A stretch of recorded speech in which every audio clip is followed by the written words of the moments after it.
Hello and welcome. मैं रंजीत आपका स्वागत करता हूं आपके अपने चैनल ज्ञानदायिनी एजुकेशनल ट्रस्ट पर। हम यहां पर देख रहे थे 1000 बेहतरीन प्रश्नों की श्रृंखला, जो कि अति महत्वपूर्ण है यूपी पीएससी की सभी परीक्षाओं के लिए, यूपी ट्रिपल एससी की सभी परीक्षाओं के लिए और उन सभी परीक्षाओं के लिए जो वनडे एग्ज़ाम्स के अंतर्गत होती हैं, चाहे स्टेट की हों चाहे सेंट्रल की हों। ठीक है, तो इस क्रम में, इस श्रृंखलाओं के क्रम में आज आपका 7वां भाग लेके आपके सामने मैं प्रस्तुत हूँ।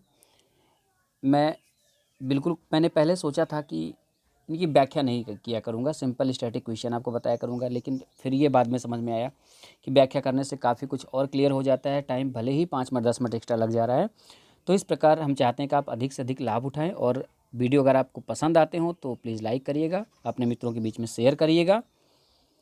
अगर आप चैनल पर पहली बार हो तो सब्सक्राइब करिएगा। इसी तरह की और श्रृंखला पाने के लिए साइंस की भी इस समय चलाई जा रही है, पॉलिटी की वीडियोज़ आपके लिए डाले जा रहे हैं, तो आप चैनल की प्लेलिस्ट में जाके विजिट करें। चलिए स्टार्ट करते हैं। Question number 181, 181 number question. निम्न संस्थाओं को स्थापना के अनुसार काल क्रमानुसार व्यवस्थित करें। कि आज जो हमने क्वेश्चंस लिया है वो हिस्ट्री के तीनों पार्ट से लिया है, एंशिएंट, मेडिवल और मॉडर्न, तीनों से लिया गया है। तो आज जो है वो इतिहास से सारे क्वेश्चंस हैं आपके। इसी प्रकार विषयवार आते रहेंगे क्वेश्चन, अलग अलग विषयों से, अलग अलग टाइम पर, अलग अलग सेगमेंट्स में। चलिए देखते हैं। तो पूछ रहा है कि कालक्रमानुसार व्यवस्थित करना है। हिंदुस्तान रिपब्लिकन एसोसिएशन, ठीक है, राष्ट्रीय Swayamsevak Sangh, home rule league, Akhil Bharatiya trade union. तो चलिए यहाँ से देखते हैं। हिंदुस्तान रिपब्लिकन एसोसिएशन, इसकी स्थापना किसने किया था? सचिंद्र नाथ सान्याल ने। 1924 में। अगर सन आपको क्लियर होता है तो ही आप इसका कालक्रम लगा पाएंगे, अन्यथा गलत हो जाएगा। उसके बाद होम रूल लीग आ रहा है। इसकी स्थापना तिलक और बेसेंट द्वारा की गई थी 1916 में। ये तो बहुतायत में प्रचलित है, सबको पता होगा। डॉक्टर हेडगेवार ने 1925 में स्थापना की थी राष्ट्रीय स्वयंसेवक संघ की, doctor Hedgewar. Akhil Bharatiya trade union एन.एम. Joshi द्वारा स्थापित किया गया था। एन.एम. जोशी 1920 में। तो यहाँ एक से कई सारे क्वेश्चन एक व्याख्या से आपके निकल के आ रहे हैं। हिंदुस्तान रिपब्लिकन एसोसिएशन, राष्ट्रीय Swayamsevak Sangh, home rule league, Akhil Bharatiya trade union, सबके सन सामने लिखे हुए हैं, स्थापना वर्ष। और एक बार फिर सुन लीजिए, Sachin Nath Sanyal, Hindustan Republican Association HRA की स्थापना किया, राष्ट्रीय Swayamsevak Sangh doctor Hedgewar, Akhil Bharatiya एन.एम. Joshi, Akhil Bharatiya trade union और होम रूल लीग तिलक और बेसेंट ने अलग अलग किया था। चलिए अब इसके आधार पर देख लेते हैं। सबसे पहला कौन आएगा? 3 आएगा, 3 से शुरुआत होगा, तो ये इन दोनों में से कोई हो सकता है। फिर 1 आएगा, 3 1916 में है, और उसके बाद 4 है, सॉरी 20, उसके बाद 4 है, 2 नहीं आएगा, 1 भी नहीं आएगा। 1916, फिर 1920, 24 और 25, इस तरह से 3 4 1 2, 3 4 1 2, 3 4 1 2, ऑप्शन बी आपका राइट हो जाएगा। चलिए नेक्स्ट क्वेश्चन। मैं एक क्रांतिकारी हूँ, मैं एक क्रांतिकारी के रूप में कार्य करता हूँ, ये कथन किसका है? यह नारा किसके द्वारा दिया गया था? टैगोर, जवाहरलाल नेहरू, मोहम्मद अली जिन्ना, महात्मा गांधी। तो मैं आपको बता दूं ऑप्शन बी आपका राइट है, जवाहरलाल नेहरू के द्वारा। तो ये बिल्कुल ऐसे ही हैं, कथन हैं जो आपको बिल्कुल रट लेने चाहिए, और तभी इससे आप पार पाएंगे। चलिए 183 नंबर क्वेश्चन। ब्रह्म समाज का प्रतिज्ञा पत्र किसने तैयार किया था? सबसे पहले बताइए, ब्रह्म समाज की स्थापना किसने की थी? तो ब्रह्म समाज के जो संस्थापक थे राजा राम मोहन राय ने 1928 में इसकी स्थापना की थी। ठीक है, ब्रह्म समाज की स्थापना की 1928 में। तो इसका प्रतिज्ञा पत्र किसने तैयार किया था? इसका प्रतिज्ञा पत्र देवेंद्र नाथ ठाकुर के द्वारा तैयार किया था। ऑप्शन बी सही, ऑप्शन सी राइट हो जाएगा आपका। स्थापना की बात आएगी तो राजा राम मोहन राय 1928, याद कर लीजिए, सन बहुत इंपॉर्टेंट है इसका। और देवेंद्र नाथ ठाकुर ने इसका प्रतिज्ञा पत्र तैयार किया था। चलिए ये बताइए, केशव चंद्र सेन ने किस संस्था की स्थापना की थी? कमेंट में बताइएगा हमको। मुस्लिम लीग ने मुक्ति दिवस कब मनाया था? मुस्लिम लीग ने मुक्ति दिवस क्यों मनाया था? पहले आपसे क्वेश्चन पूछ रहा हूँ। जब कांग्रेस मंत्रिमंडलों ने सब जगह से इस्तीफा दे दिया, जहाँ जहाँ पर उनकी सरकार बनी थी सब जगह से इस्तीफा दे दिया, तो कांग्रेस मुक्त भारत हो गया। एक कॉन्सेप्ट था, कांग्रेस मुक्त भारत हो गया। उसी की खुशी में कांग्रेस मुक्ति दिवस मनाया गया था मुस्लिम लीग के द्वारा 22 दिसंबर 1939 को। ऑप्शन ए आपका राइट हो जाएगा। चलिए अब है, फ्री हिंदुस्तान के लेखक कौन है? फ्री हिंदुस्तान एक बुक है, एक लिटरेचर है, इसके लेखक कौन है? तो वीर सावरकर, तारकनाथ दास, चित्तरंजन दास, अरविंद घोष। यहाँ पर मैं आपको बता दूँ तारकनाथ दास इसके लेखक हैं फ्री हिंदुस्तान के। चलिए, मिदनापुर के जिला मजिस्ट्रेट पर गोली चलाने के आरोप में किसे फांसी दिया गया था? तो अगर मिदनापुर गोलीकांड आपको पढ़ा होगा या नहीं पढ़ा होगा, जैसा होता हम बता रहे हैं आपको, तो अगर पढ़ा हो तो उससे क्लियर हो जाए कि इसको फांसी दी गई थी। चलिए हम बता रहे हैं कि कब दिया गया था। ठीक है, ब्रज किशोर चक्रवर्ती को फांसी दिया गया था। उन्होंने मिदनापुर के मजिस्ट्रेट पर, जिला मजिस्ट्रेट पर गोली चला दिया था, जिसकी वजह से इनको फांसी दे दिया गया था। इन्होंने गोली चलाई 2 सितंबर 1933 को गिरफ्तार किए गए थे। 2 सितंबर 1933 को गिरफ्तार किए गए थे और 26 अक्टूबर 34 को इनको फांसी दे दी गई थी, 1934 को। ठीक है, तो मिदनापुर जिला मजिस्ट्रेट पर गोली चलाने के लिए 26 अक्टूबर 1934 को फांसी दिया गया था ब्रज किशोर चक्रवर्ती को। चलिए, अब इन तीनों लोगों के बारे में देख लिए, कुशाल कुंवर, अनंत कान्हरे और हरकिशन के बारे में थोड़ा थोड़ा जान लेते हैं, एक एक सरसरी निगाह देख लेते हैं। कुशाल कुंवर, इन्होंने 9 अक्टूबर 1942 को, कुशाल कुंवर की बात चल रही, 9 अक्टूबर 1942 को इन्होंने ब्रिटिश सैनिक, जो गाड़ी थी, रेलगाड़ी ब्रिटिश सैनिकों को लेकर जा रही थी, उसको पटरी से उतार दिया गया था। पकड़े गए, 16 जून 1943 को इनको फांसी दे दी गई। ये भी फांसी पे चढ़ गए थे, ये तो हो ही गया, फांसी पर चढ़ गए थे। 16 जून 1943 को इनको फांसी दे दी गई थी। ब्रिटिश जो सैनिक गाड़ी थी उसको पटरी से उतार दिया था इन्होंने। अब बात आती है अनंत कान्हरे की। तो नासिक में जैक्सन हत्याकांड काफ़ी मशहूर है, के प्रमुख थे। इसके लिए पकड़ करके 19 अप्रैल 1910 को इनको फांसी दिया गया था। 1910 को इनको फांसी दे दिया गया था। हरकिशन, 23 दिसंबर 1930 को पंजाब के गवर्नर पर इन्होंने गोली चला दिया था। ठीक है, पंजाब के गवर्नर पर गोली चला दिया था 23 दिसंबर 1930 को। और 9 जून 1931 में इनको भी फांसी दे दी गई थी। ठीक है, इस प्रकार सभी लोगों का एक संक्षिप्त परिचय हो गया। ये सभी क्रांतिकारी हैं। कौन सा सुमेलित नहीं है? विष्णु पुराण मौर्य वंश से संबंधित है, बिल्कुल सही है। मत्स्य पुराण सातवाहन से संबंधित है, सही है। वायु पुराण मौर्य वंश लिखा हुआ है, तो क्या वायु पुराण मौर्य वंश से संबंधित है? जी नहीं, वायु पुराण गुप्त वंश से संबंधित है। वायु पुराण किससे संबंधित है? गुप्त वंश से। सुमेलित नहीं पूछ रहा, तो ये आपका सी हो जाएगा। ये किससे संबंधित है? मौर्य नहीं, यहाँ गुप्त कर लीजिए। ठीक है, गुप्त वंश से संबंधित है। चलिए 188 देख लेते हैं। किस शासक ने इब्न बतूता को काजी या न्यायाधीश नियुक्त किया था? ठीक है, तो बहुत इजी है। इब्न बतूता किसके शासनकाल में भारत आया था? अगर क्लियर हो आपको तो काजी या मुख्य न्यायाधीश, उसी ने इसको नियुक्त कर दिया था। तो ये 1833 में भारत आया था। ठीक है, कब आया था? 1833 में किसका शासन था? मोहम्मद बिन तुगलक का। तो मोहम्मद बिन तुगलक ने ही इब्न बतूता, जो कि मोरक्को से आया था, इसने एक लिटरेचर लिखा अपना यात्रा वृत्तांत, जिसका नाम है रेहला या किताब उल हिंद। इसका और एक नाम क्या है? किताब उल हिंद या रेहला। इसने लिखा यात्रा वृत्तांत अपना, उसी को काजी नियुक्त किया था या मुख्य न्यायाधीश नियुक्त किया था मोहम्मद बिन तुगलक ने दिल्ली दरबार में। चलिए, इनमें से कौन सा सही सुमेलित है? ये जरूर देखिएगा ध्यान से, सुमेलित है पूछा जा रहा है कि सुमेलित नहीं। असुमेलित या सुमेलित को बिल्कुल ही ध्यान रखकर उत्तर हम लगाएंगे अपना। हाथी गुम्फा अभिलेख क्या खारवेल संबंधित है? बिल्कुल है। ऐहोल अभिलेख पुलकेशन द्वितीय, पुलकेशन नहीं, पुलकेशन द्वितीय। जूनागढ़ रुद्रदामन का अभिलेख है। देवपाड़ा अभिलेख विजयसेन का है। देवपाड़ा अभिलेख विजयसेन का है। तो यहाँ पे चारों आपके सही हैं। चारों विकल्प किसमें है? 1 2 3 4 ऑप्शन सी आपका राइट हो जाएगा। चलिए, यहाँ पे कुछ स्थान या समय दिया हुआ है। तो धूसर मृदभांड का संबंध किससे है? देखिए, मृदभांड होता क्या है? एक्चुअली मृदभांड उस समय जो पॉटरी पाई जाती थी, बड़े बड़े जो मिट्टी के अर्न घड़े बनाए जाते थे, वो मृदभांड कहलाते हैं। उस समय मिट्टी के बने हुए बर्तनों को मृदभांड कहते हैं। मृतिका पात्र। धूसर मृदभांड कहाँ की विशेषता है? तो मालवा, जोखे, जोरवे होना चाहिए, ये थोड़ा सा गलत हो गया, जोरवे संस्कृत है ये, जोखे कुछ नहीं होता है, जोरवे संस्कृत। ठीक है, तो रा और वाह है, जोखे नहीं है, वो लिखने में कुछ मिसप्रिंट हो गया है। मालवा, जोरवे, बुर्जहोम, नौपाषाण, पूर्वी नौपाषाण। ठीक है, इन सब में से किससे संबंधित है? धूसर मृदभांड का संबंध बुर्जहोम से है। अब मालवा में कैसे प्रकार के मृदभांड पाए जा रहे थे? काला, लाल। ठीक है, काला और लाल, काला लाल अलग अलग दोनों प्रकार के। काला लाल कहाँ से है? मालवा से। जोरवे संस्कृत में सिर्फ लाल मृद भांड पाए जाते थे, और ये बुर्जुहम का हो ही गया। और देखिए पूर्वी नवपाषाण में भूरा लाल, भूरा और लाल, भूरा लाल, ठीक है। और दक्षिणी नवपाषाण में चमकीला धूसर, ठीक है, दक्षिणी नवपाषाण में लिख लीजिएगा कहीं चमकीला धूसर।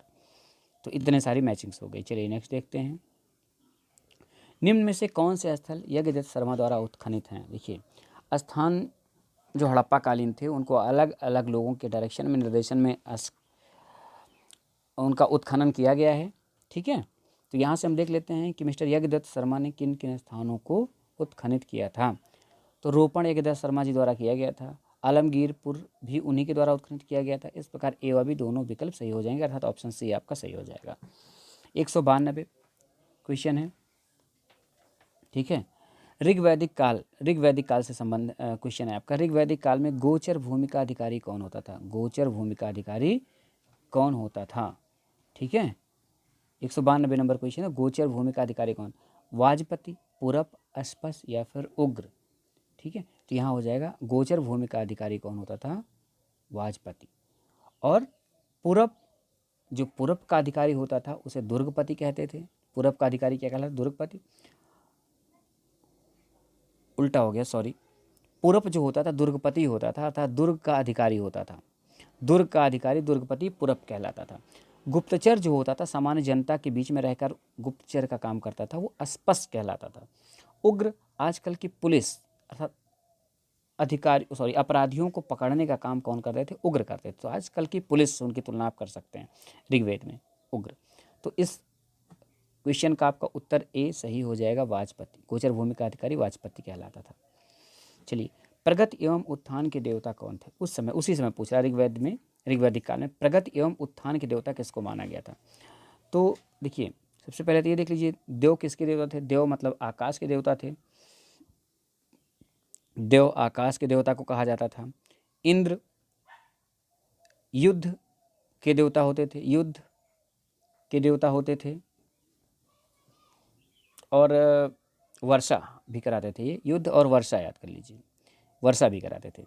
अग्नि मानव था देव के बीच की कड़ी माना जाता था, मध्यस्थ का काम करते थे। उषा, जो उषा थे ये प्रातः काल की देवी मानी जाती थी, और उषा जो थी प्रातः काल की देवी और उत्थान से संबंधित देवता थे, ठीक है। उत्थान, प्रगति आदि से संबंधित, मतलब प्रातः काल उत्थान का प्रतीक होता ही है। तो ये इसका ऑप्शन डी आपका राइट हो जाएगा। चलिए 194 नंबर क्वेश्चन है, निम्न में से कौन से महाजनपद उत्तर प्रदेश से संबंधित हैं? कौशल, मल्ल, चेदी, वत्स, काशी, ठीक है। तो पहले ये क्लियर हो जाए हमको कि कहाँ से कहाँ पे वर्तमान कौन सी जगह है जो उस समय ये जनपद का नाम रखती थी। कौशल जो है फैजाबाद से संबंधित था, आजकल अयोध्या जनपद से संबंधित था। मल्ल जो है वो देवरिया से संबंधित है, ये भी उत्तर प्रदेश में है। चेदी बुंदेलखंड से संबंधित, ये भी उत्तर प्रदेश में है। वत्स इलाहाबाद के आसपास का क्षेत्र, ये भी सही है, कौशाम्बी इलाहाबाद के आसपास का क्षेत्र, ठीक है। काशी बनारस के आसपास का क्षेत्र, ये भी उत्तर प्रदेश से संबंधित है। इसलिए पांचों उत्तर प्रदेश संबंधित है, 1 2 3 4 5 ये संबंधित है। ऑप्शन डी आपका राइट हो जाएगा। चलिए, कौन सा सही सुमेलित नहीं है? ठीक है, चलिए यहाँ एक क्वेश्चन आपसे मैं पूछता हूँ, परीक्षा में पूछा गया है, कौन सा महाजनपद दक्षिण भारत में था इकलौता, ठीक है, स्थित था, नाम क्या है, कहाँ स्थित था? चलिए बता दीजिएगा हमको कमेंट में। कौन सा सही सुमेलित नहीं है? बुद्ध से संबंधित कुछ प्रतीक दिए हुए हैं और घटनाएं दी हुई हैं। तो गृह त्याग, घोड़ा, बिल्कुल सही है। जन्म, कमल व साँड़। निर्वाण, पदचिन्ह। मृत्यु, स्तूप, सारा सही है। तो 195 का सारा सही, इसमें गलत कुछ भी नहीं है, ठीक है। गर्भ में आना, हाथी, इस तरह से। ज्ञान प्राप्ति, बोध वृक्ष, तो इस तरह से ये सब कुछ है। और प्रथम धर्मोपदेश का चक्र है। यहाँ सब सही है, कोई भी गलत नहीं है, इसमें सारा कुछ सब सुमेलित है। 196 नंबर क्वेश्चन 196, बुद्ध के अष्टांगिक मार्ग में निम्न में से क्या नहीं शामिल है? सम्यक स्मृति, सम्यक आजीव, सम्यक आचरण, सम्यक समाधि। सम्यक स्मृति है, देखिए पहले सुन लीजिए इसमें है क्या, एक बार जल्दी जल्दी हम लोग देख लेते हैं कि इसमें है क्या। सम्यक दृष्टि, सम्यक संकल्प, सम्यक वाणी, सम्यक कर्मांत, सम्यक आजीव, सम्यक व्यायाम, सम्यक स्मृति, सम्यक समाधि। 3 करके याद करते हैं, याद हो जाएगा। दृष्टि संकल्प वाणी, दृष्टि संकल्प वाणी, कर्मांत आजीव व्यायाम, कर्मांत आजीव व्यायाम, स्मृति समाधि, ठीक है। तो इसमें देख लेते हैं उसमें क्या क्या है। स्मृति है, आजीव है, समाधि है, आचरण नहीं है। कुल मिलाकर के बात आचरण पे ज़रूर हो रही है, लेकिन आचरण शब्द का कहीं उल्लेख नहीं है इस प्रकार से, ठीक है। ऐसा नहीं कि आचरण की कोई शुद्धता के बारे में बताया नहीं है, ऐसा नहीं है। ऑप्शन सी आपका यहाँ फिलहाल राइट हो जाएगा, शब्दशः नहीं है ये। 197 नंबर क्वेश्चन, पंचवर्गीय ब्राह्मण भिक्षुओं में से निम्न में से कौन सा शामिल नहीं था। देखिए, जब गौतम बुद्ध जी को ज्ञान प्राप्त हुआ था, उन्होंने सबसे पहला उपदेश जाकर के अपने पंचवर्गीय ब्राह्मण भिक्षुओं को दिया था। और उन पंचवर्गीय ब्राह्मण भिक्षुओं में कौन थे, 5 ब्राह्मण थे जो उनके पहले के शिष्य थे, उनके पुराने अनुयायी थे, ठीक है। तो उसमें सबसे पहले अगर हम जान लें कि कौन कौन से थे, तो फिर हमें क्लियर हो जाएगा इसमें से कौन से नहीं है। कौंडिन्य, वप्पा, महानामा, भादिया और अस्सागी, ठीक है। कौंडिन्य आनंद नहीं, कौंडिन्य, वप्पा, महानामा, भादिया, याद कर लीजिए, क्या इसे भाटिया लिखते हैं वैसे भादिया और अस्सागी, ये 5 लोग थे जिनको उन्होंने सबसे पहला उपदेश अपना दिया हुआ था। अच्छा, चलिए कमेंट में हमको ये बताइए कि गौतम बुद्ध जी ने अपना प्रथम उपदेश किस स्थान पर दिया था और सर्वाधिक उपदेश कहाँ पर दिया था, ठीक है। कमेंट में आप लिखिएगा। 2 क्वेश्चन है, सबसे पहला उपदेश कहाँ दिया और सबसे अधिक उपदेश कहाँ पर दिया। तो आनंद उनका प्रिय शिष्य था, परिचारक भी था, लेकिन इन पंचवर्गीय ब्राह्मणों में शामिल नहीं था। कौन कौन थे, कौंडिन्य, वप्पा, महानामा, भादिया और अस्सागी, 5 थे। चलिए, बरकरी संप्रदाय के संस्थापक, बहुत ही ट्रेडिशनल क्वेश्चन है, पारंपरिक, कई बार आया हुआ है, नामदेव। इसका उत्तर क्या है, नामदेव। बरकरी संप्रदाय के संस्थापक Namdev, option A right. 199 question, ईसाई तत्व में क्या नहीं शामिल है। ईसाई तत्व मतलब उनके पास 3 परिकल्पना, ईश्वर के 3 रूपों की परिकल्पना करी गई है। वो बताए इसमें शामिल क्या क्या है। अगर पता है क्या शामिल है तो पता हो जाए क्या शामिल नहीं है। ईश्वर पिता, ईश्वर पुत्र और ईश्वर पवित्र आत्मा उसमें शामिल है। ईश्वर पिता, ईश्वर पुत्र और ईश्वर पवित्र आत्मा। ईश्वर गुरु का कोई तात्पर्य वहाँ पर नहीं, इसलिए ऑप्शन सी आपका शामिल नहीं, वही राइट आंसर हो जाएगा। हर्यक वंश का अंतिम शासक कौन था। उदयन, नागदशक। देखिए, उदयन तो है नहीं हर्यक वंश का, उदयन बिल्कुल है, ठीक है। नागदशक भी है, और शिशुनाग जो है वो शिशुनाग वंश का संस्थापक है। नागदशक को मार करके शिशुनाग वंश की स्थापना की थी। तो कुल मिलाकर के हर्यक वंश का अंतिम शासक नागदशक, ठीक है। अच्छा, चलिए कमेंट में ये बताइए उदयन किस वंश से संबंध रखता है। उदयन तो हर्यक वंश का है, मैंने बता दिया। उदयन किस वंश से तात्पर्य रखता है, संबंध रखता है। 2 से 1 नंबर क्वेश्चन, स्त्री महामात्यों की नियुक्ति अशोक के किस शिलालेख में वर्णित है। तो स्त्री महामात्यों की जो नियुक्ति है अशोक के 12वें शिलालेख में इसका वर्णन मिलता है, ठीक है। एक दिन हम आपको पढ़ाएंगे डिटेल में कि 1 से लेके जितने भी लघु शिलालेख, बृहद शिलालेख, पाषाण लेख, स्तंभ लेख जो भी है, क्या क्या वर्णन किस चीज़ में है, तो वहाँ आपको डिटेल हम चर्चा करेंगे। यहाँ बड़ा होता है इसलिए ज़्यादा व्याख्या नहीं दे रहे। जान लीजिए, स्त्री महामात्यों की नियुक्ति 12वें शिलालेख में प्राप्त होती है। चलिए, देवपुत्र किस वंश के शासक कहलाते थे, अर्थात वो अपने आप को देवपुत्र कहते थे। कौन वंश के शासक थे जो अपने आप को देवपुत्र कहते थे। तो शक, कुषाण, पहलव और हिंदी यूनानी, कुषाण वंश के शासक अपने स्वयं को देवपुत्र कहते थे, ठीक है। भीतरगांव के मंदिर किस देवता को समर्पित हैं, ठीक है। भीतरगांव कहाँ पर स्थित है, भीतरगांव यूपी के कानपुर में स्थित है, ठीक है। यूपी के कानपुर में स्थित है भीतरगांव। तो भीतरगांव के जो मंदिर हैं वो लक्ष्मण जी को समर्पित हैं। चलिए, वैसे लक्ष्मण जी को समर्पित मंदिर बहुत ही कम बने हुए हैं, लेकिन फिलहाल ये है। निम्न कथनों पर विचार करें, सत्य कथन की पहचान करें, ठीक है। विचार करते हुए सत्य कथनों की पहचान करना। चालुक वंश का संस्थापक क्या विजयालय था। चोल वंश का संस्थापक विष्णुधर्मन था। विचार करिए, बताइए, 1 सही, 2 सही, दोनों गलत या दोनों सही। चलिए, मैं आपको बता देता हूँ, ये दोनों ही कथन आपके गलत हैं, ना तो 1 सही ना ही दूसरा सही, अर्थात डी ऑप्शन आपका राइट हो जाएगा। ऐसा क्यों हो गया, देखिए यहाँ पे थोड़ा सा गलती कर दिया है। चोल वंश का संस्थापक विजयालय था और चालुक्य वंश का विष्णुधर्मन था। तो अगर दोनों क्रॉस करके लिखा होता तो दोनों ही सही होते। फिलहाल अभी के लिए ना तो 1 ना तो 2, option D is the right. चलिए, 205 नंबर क्वेश्चन, चोल काल में विद्यालय की भूमि क्या कहलाती थी, ठीक है। चलिए, विद्यालय, पहले आपको एक तरीका बताते हैं आपको याद करने का। विद्यालय को हम क्या कहते हैं, पाठशाला। क्या बोलते हैं, पाठशाला, ठीक है, पाठशाला। तो ऐसी शाला मतलब घर, गृह, जहाँ पर पाठ हो, पठन पाठन हो, वो विद्यालय कहलाता है। शाला को उपभोग के लिए दी गई जमीन शाला भोग कहलाती थी, ठीक है। विद्यालय को जो भूमि दी गई होती थी वो विद्यालय को उपभोग के लिए, उपयोग के लिए वो शाला भोग कहलाती थी। चलिए, चोल काल की बात हो रही है। चलिए, वेलन बघाई क्या था, देवदान क्या था और पल्लीचंदम क्या था, इसको भी थोड़ा सा देख लेते हैं। देखिए वेलन बगाई गैर ब्राह्मण किसानों की भूमि, जो ब्राह्मण किसान नहीं थे उनकी भूमि वेलन बगाई कहलाती थी। अब आता है देवदान, मंदिर को देवदान बड़ाई जी है देवताओं को दान, अर्थात मंदिर को दान की हुई भूमि देवदान कहलाती थी। पल्लीचंदम, पल्लीचंदम जैन संस्थानों को जो भूमि दी जाती थी वो पल्लीचंदम कहलाती थी। ठीक है, तो सालाभोग देवदान याद कर लीजिए आसानी से। वेलन बगाई गैर ब्राह्मण किसानों को दी हुई भूमि, पल्लीचंदम जैन संस्थानों या जैन लोगों को दी हुई भूमि। ठीक है, जैन संस्थानों को। सल्तनत काल में सैन्य विभाग का प्रमुख कौन होता था? क्या वजीर, क्या खजीन, सद्र उस सुदूर, आरिज ए मुमालिक? ठीक है, 206 नंबर का आपका सही हो जाएगा, ऑप्शन डी राइट हो जाएगा, आरिज ए मुमालिक। आरिज ए मुबालिक क्या होता था? सैन्य विभाग का प्रमुख होता था आरिज ए मुमालिक। अब वजीर कौन होता था, इसको भी थोड़ा सा देख लेते हैं। वजीर वजारत मतलब राजस्व, वजारत से क्या तात्पर्य होता है? राजस्व विभाग का प्रमुख होता था वजीर। खजीन कौन होता था? खजीन मतलब खजाना से ले लीजिए, कोषाध्यक्ष। खजीन को तात्पर्य आप ले सकते हैं खजाना से, कोषाध्यक्ष।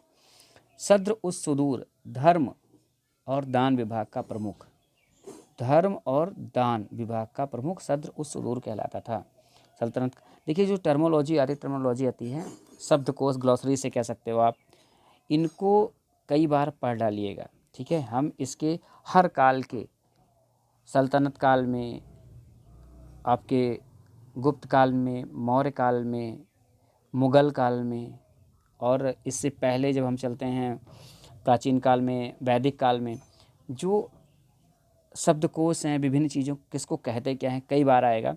प्रशासन से संबंधित जो शब्द हैं, न्याय से संबंधित जो विषय हैं, उन सबको बिल्कुल देखना ज़रूरी है। परीक्षाओं में 1-2 ज़रूर ही आ जाता है, काफ़ी इंपॉर्टेंट है। चलिए, अब इसमें से कौन सा सही सुमेलित नहीं है? निकोलो कॉन्टी क्या इटली से आया था? बिल्कुल सही है। अब्दुल रज्जाक क्या फारस से आया था? बिल्कुल सही है।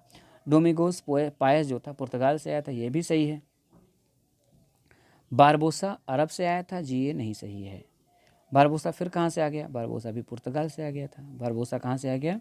पुर्तगाल से आ गया था। लगभग डोमिगोस पायस के आसपास ही दोनों आ गए थे। तो यहाँ से देख लीजिए, निकोलो कॉन्टी किसके समय में आया था? ये भी आपको याद होना चाहिए, कई बार किसके शासनकाल में आया था? Devaraya first, Devaraya first. ठीक है, अब्दुल रज्जाक किसके शासनकाल में आया? देवराय सेकेंड। और डोमिगोस पायस पुर्तगाल से और बारबोसा पुर्तगाल से, दोनों कहाँ किसके शासनकाल में आ गए? कृष्णदेव राय के शासनकाल में दोनों ही आ गए थे। ठीक है, और दोनों ही पुर्तगाल से आए थे, इसलिए ऑप्शन डी आपका सही हो जाएगा, जो कि सही नहीं है। 208 नंबर क्वेश्चन है। सूची 1 और सूची 2 को आपको सुमेलित करके उत्तर बता देना है। इधर दिया हुआ है, ये आपके उत्तर दिए हुए हैं, कूट की सहायता से उत्तर बताएंगे आप। ठीक है, तो सूची 1 बीजापुर, बी अहमदनगर, सी बरार और डी गोलकुंडा। यहाँ पर किस वंश का शासन था? आदिल शाही, निजाम शाही, इमाद शाही और कुतुब शाही। ठीक है, तो वैसे भी बीजापुर में आदिल शाही शासन था, अहमदनगर में निजाम शाही, अहमदनगर के निजाम, और बरार में इमाद शाही, गोलकुंडा में कुतुब शाही।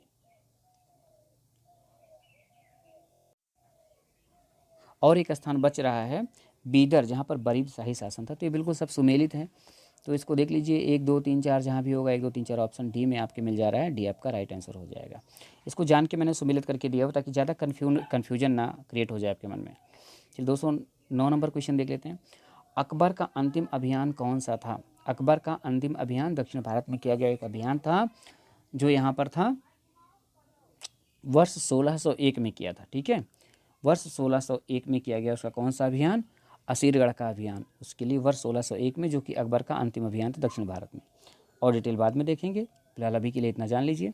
210 नंबर क्वेश्चन है। काल क्रम लगाना है, अकबर के किए गए कार्यों, स्थापना हो चाहे जो हो, वो संबंधित क्वेश्चन बहुत ही ज़्यादा आते हैं। मुगल काल में अकबर का महत्व बहुत ही ज़्यादा है, तो उस संबंध देख लेते हैं।